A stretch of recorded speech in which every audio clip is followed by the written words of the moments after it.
Pinoklama na mga nanalong alkalde, vice-alkalde at mga konsehal sa Calamba, Laguna. Pero ang mga taga-suporta ng katunggali ng nanalong mayor ginigit na may dayaan umanong nangyari.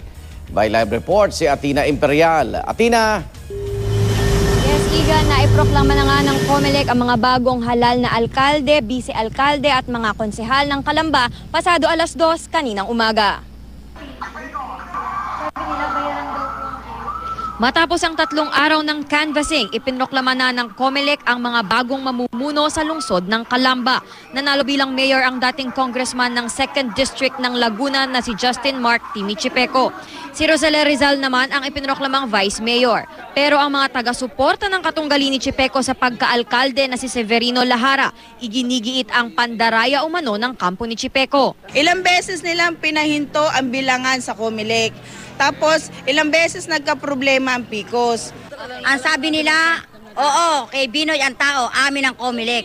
Ibig sabihin, nababayaran ng COMELEC? Unfair naman yun. Ang mag-ama po. Sagot naman ng COMELEC. It is not natural doon sa isang kandidato na yung unang release ng results ng PICOS, antimano lamang naman ng Chipeco.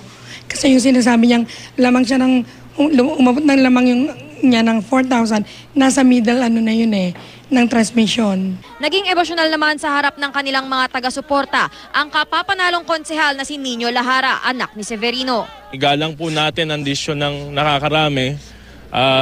Respetuhin po natin ang batas, respetuhin po natin ang COMELEC. Igan, sa ngayon ay payapa na dito sa Calamba City Hall at sinunod naman ng mga taga-suporta ng Lahara ang payo ng bagong konsehal na si Nino na igalang ang desisyon ng COMELEC. Igan? Maraming salamat, Atina Imperial.